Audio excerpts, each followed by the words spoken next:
Hello, TCG and Lorcana enthusiasts, and welcome back to yet another Lorcana deck profile. Where today we are discussing the Emerald Steel Mill deck.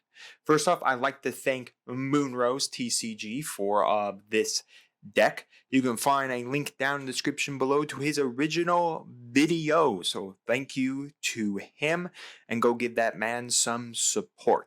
So let's do the card by card. I'll give you my thoughts on the deck and what I would change about the deck. So anyways, first up we have 4 Captain Hook. This is the challenger, just to be there as a nuisance. We got the 4 Simba. You can also play the Duke of Wellington in the place of the Simba. I just like the Simba because it does give you a draw. Just be cautious of the fact that this is 69, the good number, that this Simba can end you up milling yourself out. So just be cautious about that. But with most decks running around at 60 cards, 1 extra draw is not going to hurt you. Plus, this allows you to see your mill engine. We have 4 Flynn Rider because he is annoying. 4 Prince Eric because, again, being a challenger means he's a threat to everything on the board. Jasper because we are playing a control style deck inside our mill deck, so he's just here to control the board. We have Mickey Mouse here to be an object to shift over for another Mickey Mouse. 4 Tinkerbell, standard for almost all steel decks now. 4 Hans to deal with, again, being control. We have the 2 Beats because, again, we don't like many decks that play items, especially our Ruby Amethyst matchups and our any Amber matchup that is utilizing, of course, the Lantern. We have the 4 Cerberus for control. We have the John Silver to basically turn stuff reckless. We have the Lady Tremaine to constantly get back our a whole new world so we can continually mill our opponent. The 4 Big Tinkerbell because, again, we're playing steel. And this Mickey Mouse. So this Mickey Mouse is really cool because when you play an action card, one of your opponent's guys can't quest. So you can combine this with Jasper. So basically, in essence, 2 of your opponent's guys cannot quest. But also this is really fun because if you sing for free using him on a whole new world, he basically can then just freeze something. So pretty fun. Then, for our actions, we got 4 Ransack, draw 2, discard 2. Again, we're trying to dig our deck to find our whole new worlds and begin our combo.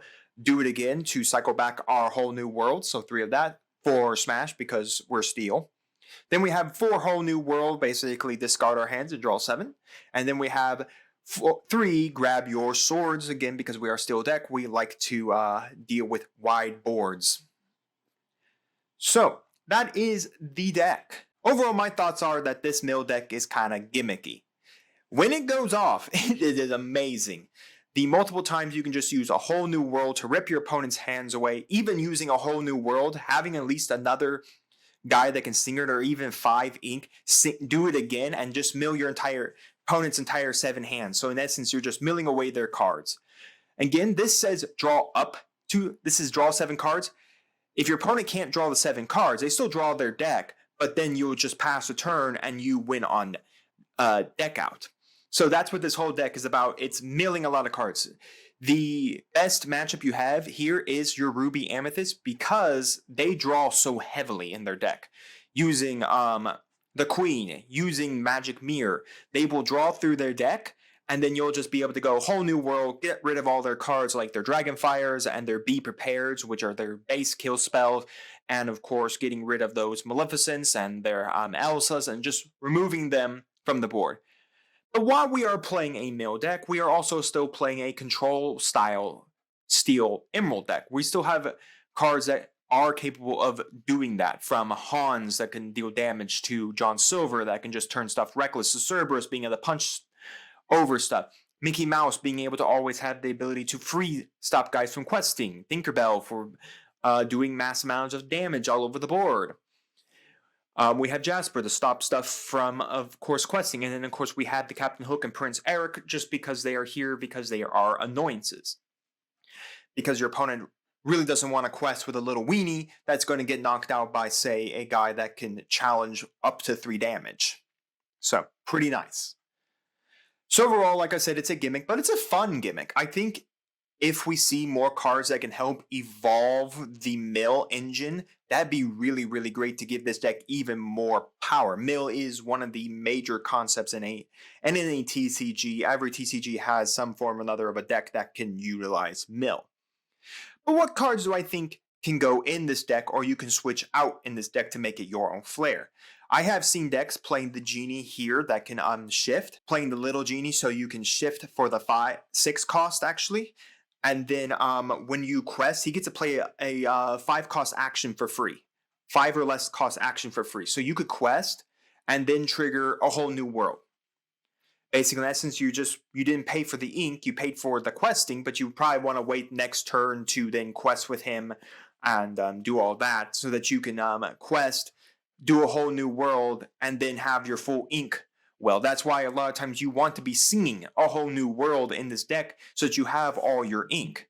Now, do be very mindful that in this game, with a lot of decks that don't really have a hand consistency or draw a lot of cards, you are giving your opponent a fresh new hand of 7. So just be cautious about that. But I do like this genie. I think that's a neat idea to play it. Again, it's another sing target, but it also just gets to play this for free. And it is an elusive guy. So a lot of decks can't actually deal with a 3 lore genie. You can also play the spin genie. I think that's a really cool one, because what you can do is you can spin stuff back to your opponent's hand, and then maybe you just want to sing a whole new world with one of your guys and maybe leave some more lore. Heck, or even just do it because, we are playing a half a control variant in here. So being able to do it and then forcing your opponent to either play it out or keep it in their hand, and then maybe you'll just a whole new world in next turn. You could probably play that. You might be able to play some of the other Emerald haters, being Mad Hatters and Kuzcos for their annoyance. But another card I think you could easily play in this deck is Mother Knows Best. I'd like 2 or 3 copies because this can be sung, so you can have one of your little guys sing it, like this little Tinkerbell or the Jasper or even the Mickey Mouse, and have them sing it. That's been something that your opponent doesn't want back in their hand. And then if you have a guy that's 5 cost or more, then you can just have them sing a whole new world for free. Well, you just got rid of that one card they don't like. They wanted on the board, and now it's gone. So that's really nice. Not mentioning that combo is really good with this Mickey Mouse, because if you sing Mother Knows Best, he triggers. Then if you sing a whole new world, he triggers. So in essence, you would be able to constantly trigger this Mickey Mouse and constantly keeping your opponent from questing. In essence, they would have to do something else. Sing, if you had guys that are rested, punching into them, anything like that. You could easily go that path as well. I also have been thinking about maybe throwing another swords in here. There were times when I was playing this deck, I wish I had a 4th swords. And then there were also times where I wish I had the cannons. Because you draw so many cards in this deck with a whole new world, I do see a reason that you could play Fire the Cannons. Heck, maybe even playing Beast Smear so you can draw stuff. But again, that's up on to users' preference. I would say probably going up, maybe I'd push this deck to 70 cards and put another Grab Your Swords in there so I have the 4. But even then at 69, you have to be cautious to remember that you have a lot of cards in your deck. You're only drawing a card a turn. So yes, you have the Ransack, and I think that is important. That's why I have the Simbas in here as well for the draw engine support. Because if you don't see a whole new world, your deck really isn't functioning. You're not really doing what the deck wants to do, and that's mill. But lucky enough, being that we are, of course, a Steel Emerald deck, we are still playing a good, Steel Emerald control package. So in essence, again, make those changes, add those cards, add anything you really like to the deck. Do you want to play Stampede to deal damage to characters? Do you want to play Tinkerbell for being the evasive and having your annoyance? Maybe you want to play Mother Gothel to play even a more control aspect of the deck. Because she doesn't actually have to quest for her effect to be active. She just has to be exerted. So you can put her in the deck, make her sing a whole new world the next turn, and then she's exerted. Your opponent can't quest. And then you just milled your opponent out for 7 cards. You just drew 7 fresh cards, and your opponent can't quest next turn and has to run into a 3/6 Mother Gothel. So yeah, I mean, that's really good as well. So overall, heck, like I said, changing out, maybe you don't want the Simbas. Maybe you don't like that draw. Maybe you want to play the Duke of Wellington over it. So really, it's kind of how you feel about the Steel Emerald cards that are in here. You can change them out to be less control. Maybe you want to be more aggro with a mill engine.